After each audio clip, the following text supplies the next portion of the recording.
அதை பத்தி என்ன சொல்றது? அண்ணாமலை அவர்கள் பிஜேபியில தலைவராக இருந்தாரு, இப்ப கட்சி விட்டு வெளில போயிட்டாரு, ஒரு தனியா ஒரு அமைப்பு வச்சிருக்காரு. வேற என்ன சொல்றேன்? இல்லைங்க, நானு ராணிப்பேட்டையில 45 நிமிஷம் பிரஸ் மீட் கொடுத்தாங்க. 45 நிமிஷத்துல தமிழ்நாட்டில் இருக்கிற எல்லா பிரச்சனையும் பேசினேன். இந்த ஏரி குளங்களை தூர் வாரன்ற பேர்ல எல்லாருக்கும் அனுமதி கொடுத்து 12 அடி 15 அடி பல்ல வெட்டுறாங்க, விவசாயிகளுக்கு பாதிப்பு, கடன் தள்ளுபடின்னு சொல்லி அதை பண்ணல, கரண்ட் கட்டு பிரச்சனை, சட்டம் ஒழுங்கு சீர்குலைவு, பெண்களுக்கு எதிரான பாலியல் வன்கொடுமை, எல்லாத்தையும் பேசணும். ஒண்ணுமே வரலைங்க. அது ஒரு 30 செகண்டு வீத லீடர்ஸ் பத்தி ஒரு கேள்வி கேட்டாங்க, அது பதில் சொன்னா அது மட்டும்தான் வருது. அப்போ தமிழக வெற்றி கழகம் என்கிற ஒரு கட்சி திமுகவினுடைய தொடர்ச்சியாக தமிழக மண்ணில் ஆண்டுகிட்டு இருக்கு. அதை பத்தி இப்போ இந்த தாவேக்கா ஆட்சி அமைந்ததுல இருந்து தாவேக்காவுக்கு எதிராக போராட்டம் பண்ண ஒரே கட்சி எது? பிஜேபி. அப்ப நீங்க அதெல்லாம் போட மாட்டீங்க, அதை நாங்க பேசுறதையும் சொல்ல மாட்டீங்க, நாங்க மக்கள் பிரச்சனைக்காக குறை கொடுத்து பேச மாட்டீங்க. ஆசீர்வாதம் வாங்கிட்டு தான் வந்தாருங்க. யாரு? பிரதமர்கிட்டையும் அமித்ஷாட்டையும் வந்து அவங்க வந்து ஆசீர்வாதம் வாங்கிட்டு. ஆசீர்வாதம் வாங்கினாரா? நீங்க பாத்தீங்களா?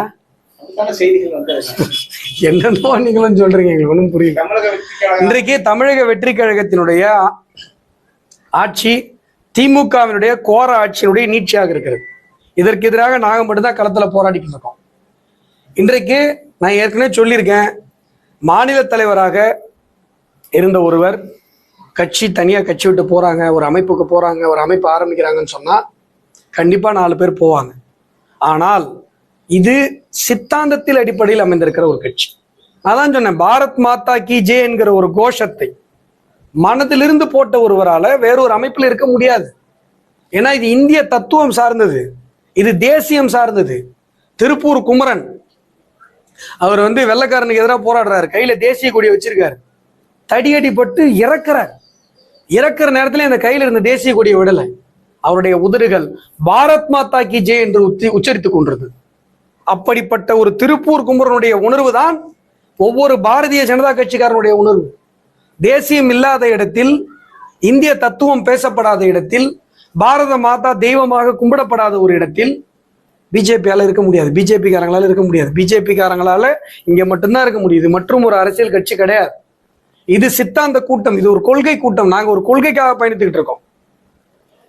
ஆகையால பிஜேபி என்கிற ஒரு கட்சி அது எங்களுடைய தத்துவத்துல, எங்களுடைய பயணத்துல நாங்க மாட்டுக்கு பயணப்பட்டு இருக்கோம் சார்.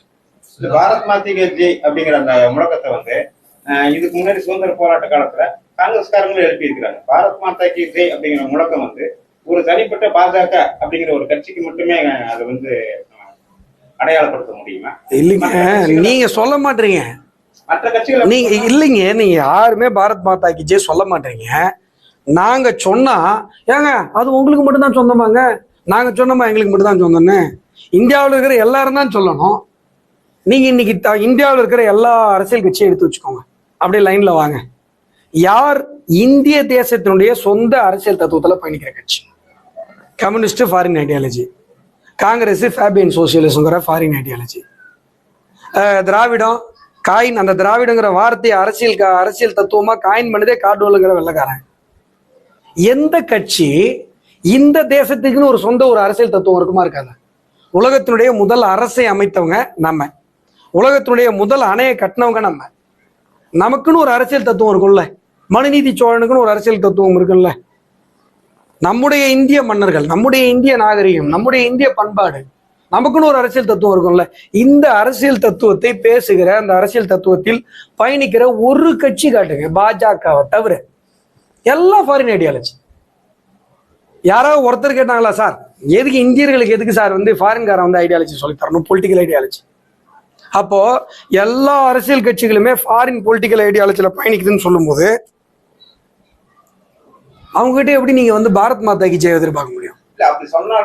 சொல்ல மாட்டீங்களா சார்? நாங்க சொல்லும் போது ஏங்க உங்களுக்கு மட்டும் தான் சொந்தமா இருக்கு, உங்களுக்கு தாங்க சொந்தம் சொல்லுங்க. சொல்ல மாட்டீங்களா? யாருமே தேசியம் பேச மாட்டீங்க. தேசியம் நாங்க பேசினா ஏங்க உங்களுக்கு மட்டும் தான் சொந்தமான்னு கேக்குறீங்க. 100%. நாங்க என்னங்க சொல்றோம், எல்லா கட்சிகளுமே இந்திய தத்துவத்துக்குள்ள வாங்கன்ற, எதுக்கு ஃபாரின் ஐடியாலஜில போய் தூங்கிட்டு இருக்கீங்கன்னு கேக்குறோம். நம்மளுடைய இந்துத்துவம்னா என்ன? இந்திய தத்துவம் சுருக்குனீங்கன்னா இந்துத்துவம், அதுல வாங்கன்றோம். எல்லா கட்சியும் இந்த ஐடியாலஜிக்குள்ள வாங்கன்றோம். நான் என்ன சொல்றேன் இவ்வளவு நாளா புரியலையா? இதுதான் நாங்க சொல்லிட்டு இருக்கோம். எல்லாரும் பாரத் மாதா கீ சொல்லுங்க, எல்லாரும் வந்தே மாதரம் சொல்லுங்க, எல்லாரும் ஜெய்ஹிந்த் சொல்லுங்க. இப்ப வந்தே மாதரம் பாடுறதுல என்ன சார் பிரச்சனை? மகாகவி பாரதி பாடலே ஆரிய பூமியில் நாரியரும் நர சூரியரும் சொல்லும் வீரிய வாசகம் வந்தே மாதரம். வந்தே போயினும் நொந்தே மாயினும் நம் தேசத்தவர் ஒவ்வொன்றே சொல்லுவது வந்தே மாதரம். மகாகவி பாரதி பாடினார் இல்லையா? நீ வந்தே மாதரம் பாடல் பாடுறதுக்கு எல்லாம் குதிக்கிறாங்க. நீ அவங்கள்ட்ட போய் சொல்லணும்ல, சார் வந்தே மாதரங்கிறது சார் பிஜேபி மட்டும் சொன்னாங்க சார், அது எல்லாருக்கும் சொந்தம் சார், அதனாலதான் சார் பிஜேபி எல்லாரையும் பாட சொல்லுது. சொல்லணுமா இல்லையா சார்? அதுதான் நாங்க சொல்றோம். நாங்க எங்களுடைய தத்துவத்தில் பயணித்துக் கொண்டிருக்கிறோம். தேசியம் என்பது எங்களுடைய தத்துவம். தமிழ் ஒரு கண், தேசியம் ஒரு கண். இதுதான் பாஜக. நேற்று முன்தினம் தமிழிசை சவுந்தரராஜன் அவர்கள் முன்னாள் தெலுங்கானா ஆளுநர் ஒரு யூடியூப் சேனல் பேட்டி கொடுத்துருக்காங்க. அதுல வந்து முன்னாள் மாநில தலைவர் அண்ணாமலை அவர்கள் வந்து ஒரு ஃபெயிலியர் பர்சன் சொல்லிக்கிறாங்க. அது தொடர்பாக சமூக வலைதளத்துல ஒரு விவாத போர் நடந்துச்சு. இது மாதிரி நாகரிகமற்ற அரசியல் அது பார்க்கப்படுது. அதை பத்தி உங்களுடைய கருத்து? இல்ல, நானே கொஞ்சம் இது இப்படியே போயிட்டு இருந்தா சரியில்லை சார். நீங்க பாஜக களத்துல 1000 விஷயம் பண்ணுது. பாஜக தொடர்ந்து ஆளுகிற அரசு மக்களுக்கு எதிராக செய்கிற எல்லா கொடூரங்களுக்கும் கோரங்களுக்கும் எதிராக குரல் கொடுத்து கொண்டிருக்க. திமுக இருந்த போதும் சரி, இன்னைக்கு தாவேகா இருக்கும் போதும் சரி, இதே எங்களுடைய முன்னாள் மாநில தலைவர் தமிழிசேகா அவர்கள் தொடர்ந்து பல விஷயங்களை குரல் கொடுத்துட்டு இருக்காரு. ஆனா நீங்க அவங்க பேசுன ஒரு விஷயத்தை மட்டும் எடுத்து அதை மட்டும் பூதாகரமாகறீங்க. நல்லா புரிஞ்சுக்கோங்க. சமூக வலைதளங்கள்ல தொடர்ந்து அவங்க விமர்சிக்கப்படுறாங்க. அந்த தொடர்ந்து விமர்சிக்கப்படுறதனுடைய விளைவுகள்ல அவங்க ஒரு சில விஷயங்கள் பேசுறாங்க. நான் ஏற்கனவே சொன்ன மாதிரி ராணிப்பேட்டையில் நான் 45 நிமிஷம் பிரஸ் மீட் கொடுக்குறேன். இந்த 30 செகண்ட் மட்டும் தான் நீங்க எடுத்து போடுறீங்க. அப்போ பாஜக என்கிற ஒரு கட்சி அது பயணிக்கிற அரசியல் தத்துவத்தை பத்தி நீங்க செய்தியாக்க மாட்டீங்க. அது பேசுகிற மக்கள் பிரச்சனைகளுக்கு பத்தி நீங்க செய்தியாக்க மாட்டீங்க, மக்கள்கிட்ட கொண்டு போய் சேர்க்க மாட்டீங்க. இதுதான் சார் சுவாரஸ்யமா இருக்குன்னு இதுக்குள்ளேயே போயிட்டு இருந்தா இது என்னைக்குதான் இதுக்கு ஒரு எண்டே இல்லையா? அது மட்டும்தான் இப்ப தேசிய நலன் சார்ந்த மாநில நலன் சார்ந்த முக்கியமா தெரியுதா? மேகதாதுல அணை கட்டிட்டு இருக்கான் சார். இவங்க காங்கிரஸ்ல 2 பேருக்கு மினிஸ்டர் கொடுத்து வச்சிருக்காங்க ஜோசப் விஜய் அவர்களுடைய அரசாங்கத்துல. நாம எல்லாரும் ஒரு குரலாக ஒன்று கூடி அந்த மினிஸ்ட்ரில இருந்து 2 பேரை கழுத்து பூச்சி வெளில தோர்த்துங்க, இல்லைன்னா மேகதாது அணையை நிப்பாட்ட சொல்லுங்கன்னு நம்ம சொல்லணுமா இல்லையா? காங்கிரஸ்காரங்க என்னைக்கா கனவு கண்டிருப்பாங்களா தமிழ்நாட்டில் நாங்க மினிஸ்ட்ரியில வருவோம்னு? இன்னைக்கு ஜோசப் விஜய் அவர்களால் தானே மினிஸ்ட்ரிக்கு வந்திருக்காங்க. இது முக்கியமா? எது செய்தி? எதனால மக்களுக்கு புண்ணியம் இருக்கிறது? ஒரு கட்சியில இருந்து போறாங்க, அங்க இருக்கிறவங்க கொஞ்சம் பேர் வந்து தொடர்ந்து விமர்சிச்சுட்டே இருக்காங்க. அவங்க ஒரு பெண் தலைவர், அவங்களோட வயசு என்ன, அவங்களுடைய சீனியாரிட்டி என்ன, அவங்களுக்கு மனதை புண்படாதா? யோசிச்சு பாருங்க. கொஞ்சம் ஹியூமானிட்டியா யோசிச்சு பாருங்க. சமூக வலைதளத்துல அவ்வளோ வந்து தொடர்ந்து விமர்சனம் வச்சுக்கிட்டே இருக்காங்க. அவங்க அதை வந்து அவங்க என்ன பண்றாங்க, அவங்களுடைய பேட்டிகள்லாம் அவங்க வெளிப்படுத்துறாங்க. அப்போ இது அது இப்ப நீங்க போற போக்குல கண்டிக்கத்தக்கது. ஒரு மனிதனா இருந்து யோசிச்சு பாருங்க. அவங்கள வந்து அவங்கள வந்து உங்க சகோதரி இடத்துல வச்சு பாருங்க. தொடர்ந்து ஒருத்தவங்களை வந்து டார்கெட் பண்ணிட்டே இருந்தா அது எந்த விதத்துல நியாயம்?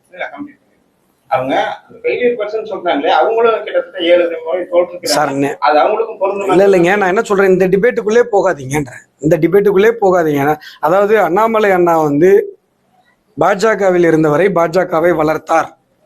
ஆனால் பாஜகவும் அவரை வளர்த்தது. பாஜக இருந்து வெளில போனார், அது பாஜகவிற்கு இழப்பு. சத்தியமா நான் எழுதி கொடுக்குறேன், அண்ணாமலை அவர்களுக்கும் பெரிய இழப்பு அது. இது மாதிரி ஒரு கட்சியெல்லாம் கிடைக்காதுங்க. இந்த மாதிரிலாம் ஒரு கட்சி வந்து உலகத்திலே கிடையாது. இப்படிப்பட்ட ஒரு சின்ன ஒரு தன்மானத்துக்கு கூட எந்த ஒரு இழுக்கும் இல்லை. எந்த ஒரு குடும்பத்துக்கும் கைகட்டி பதில் சொல்ல வேண்டிய அவசியம் இல்லை. எந்த ஒரு தனி மனிதனுக்கு பின்னாடி போய் அந்த தனி மனிதனை மூஞ்ச மட்டுமே பார்த்துட்டு இருக்க வேண்டிய அவசியம் இல்லை. இங்க கல்ட் பாலிடிக்ஸ் கிடையாது. இங்க ஒரு முகத்தை மட்டும் வச்சுட்டு அந்த ஒரு முகத்துக்கு போயிட்டு போக வேண்டிய அவசியம் கிடையாது. இது ஒரு ஐடியாலஜிக்கல் பார்ட்டி. இங்க கருத்து சுதந்திரத்துக்கு இடம் இருக்கு. இவ்வளவு பெரிய உலகத்தினுடைய மிகப்பெரிய ஒரு கட்சி, உலகத்தினுடைய மிகப்பெரிய ஒரு ஆளுமை பாரத பிரதமர் நரேந்திர மோடி அவர்கள் எங்களுடைய தத்துவத்தினுடைய அடையாளமாக இன்றைக்கு உலகம் முழுசும் பயணித்துக் கொண்டிருக்கிறார். இன்டெகிரல் ஹியூமனிசம் என்கிற ஒரு கொள்கையை இந்தியாவில் இருக்கிற எல்லா கட்சிகளும் பின்பற்றணும்னு சொல்றதை தாண்டி இன்டெகிரல் ஹியூமனிசம் என்கிற இந்திய தத்துவத்தை, இந்திய தேசத்தினுடைய அரசியல் கொள்கையை உலகமே ஏற்றுக்கொள்ளுகிற ஒரு சூழ்நிலையில இன்றைக்கு பாரத பிரதமர் நரேந்திர மோடி அவர்கள் பயணப்பட்டுக் கொண்டிருக்கிறார். இப்படிப்பட்ட ஒரு கட்சியில இருந்து சென்றது அவருக்கும் இழப்பு தான். அதான் நான் சொல்றேன் சார். எங்களுக்கெல்லாம் அவரை பிடிச்சது ஏன் பிடிச்சது? பிஜேபி வளர்த்தாரு தானே சார் பிடிச்சது. எதனால பிடிச்சது? பிஜேபி வளர்த்தாருன்னு. அப்புறம் பிஜேபி அதுக்காக பிஜேபி விட்டு கொடுத்துட முடியுமா? புரியுதா நான் உங்களுக்கு என்ன சொல்றேன்னு? ஆகையால இதுக்குள்ளேயே பாருங்களேன், இப்போ இவ்வளோ விஷயம் நான் பேசுறேன்ல, தாவேகா பிரச்சனை, விவசாயிகள் பிரச்சனை, பாரத பிரதமர் 6000 ரூபா அக்கௌண்ட்ல போய் எதுவும் வராது, இது மட்டும்தான் வரும். அப்புறம் எங்க இதையா தாங்க பேசுறாங்க? நாங்க 1000 விஷயம் பேசுறோம், உங்களுக்கு இது மட்டும்தான் இதுதான் சார் இன்ட்ரெஸ்டிங்கா இருக்கு, ஒரு சுவாரஸ்யமா இருக்கு சார், அதான் சார் 4 பேர் பாக்குறாங்க அப்படின்னு சொல்லிட்டு அப்புறம் அதையே வந்து ஒரு பொது புத்திக்குள்ள தள்ளுறது இல்லை சார். அது கட்சியில இருந்து மாநிலத்தில் தனியா போயிட்டாரு சார், அந்த பிரச்சனை மட்டும் தான் சார் பிஜேபிக்குள்ள போயிட்டு இருக்கு. நாங்க மக்களுக்காக பயணிச்சுட்டு இருக்கோம் சார், மக்களுக்காக பேசிட்டு இருக்கோம் சார். நான் சொல்ற மாதிரி இதெல்லாம் வந்து கரண்ட் அஃபேர்ஸ், ஐடியாலஜிக்கல் அஃபேர் கிடையாது. ஐடியாலஜிக்கல் அப்படின்னும் போது ஐடியாலஜிக்கலா எந்த ஷேக்கும் கிடையாது சார். ஒரு கட்சியை பார்த்து நீங்க ஆள் காட்டி வரல நோக்கி கேள்வி கேட்கணும்னா நாங்க ஐடியாலஜிக்கலா எங்கேயா காம்ப்ரமைஸ் பண்ணா கேளுங்க சார், பதில் சொல்றோம் சார். தேசியம் என்பது உங்க தத்துவம் சார், இங்க இந்த இடத்துல நீங்க வழிவிட்டீங்க சார், கேள்வி கேளுங்க, பதில் சொல்றோம். ஐடியாலஜிக்கல் கொஸ்டின் பண்ணாம நீங்க தொடர்ந்து இந்த மாதிரியான கல்ட் பாலிடிக்ஸ், அல்காரிதம் பாலிடிக்ஸ்குள்ளேயே மக்களை தள்ளிட்டு இருந்தா எப்படி? நான் தான் கேள்வி கேட்கிறேன். நான் ஒரு விஷயம் சொன்னேன், இதுதான் எங்களுடைய ஐடியாலஜி, பாரத் மாதா கி ஜெய்ன்னு சொல்ற இடத்துல தான் எங்களால இருக்க முடியும். சார் உங்களுக்கு மட்டும் தான் பாரத் மாதா கி ஜெய் சொந்தமா? நீங்களும் சொல்லுங்க, காங்கிரஸும் சொல்லட்டும். காங்கிரஸ் ஒரு காலத்துல சொல்லிட்டு தானே இருந்தாங்க, நாங்க என்ன எங்களுக்கு சொந்தம்னு சொன்னோம்? இந்தியாவுக்கே சொந்தம் சார். ஆகையால தொடர்ந்து இதுக்குள்ளேயே பண்ணாதீங்க சார். இவங்க ஒரு வார்த்தை சொன்னாங்க சார், அவங்க ஒரு இடத்த சொன்னாங்க சார். இதெல்லாம் வந்து ஜஸ்ட் ஒரு கரண்ட் அஃபேர்ஸ். இதனால மக்களுக்கு எந்த விதமான சத்தியமா எந்த விதமான புண்ணியமும் இல்லை. இன்னைக்கு தமிழகத்துல பள்ளிக்கூடம் படிக்கிற பசங்க, பெண்கள், கரண்ட் கட்டு பிரச்சனை, விவசாயிகளுக்கு எதிரான இந்த பொய் வாக்குறுதிகள், நீர்நிலைகளை வந்து சுரண்ட பிரச்சனை, பாலியல் வன்கொடுமைகள், போதைப் பொருள் பரவல், அவ்வளவு பிரச்சனை இருக்கு. அதெல்லாம் நம்ம பேசணும். மேகதாது பிரச்சனையை பேசணும். அதெல்லாம் பேசலான்னு பத்திரிகையாளர்களை சந்திக்க வந்தா, சார் இது மாதிரி இந்த ட்விட் இப்படி வந்துச்சே சார், 10 பேர் ட்விட்டில் இப்படி போட்டு இப்படி ஒரு இது வருதே சார், அதுக்கு பிரஸ் மீட்ல ஒரு சீனியர் லீடர் இப்படி சொன்னாங்களே சார், இதெல்லாம் சார் பிரச்சனை. கேளுங்க ஐயா.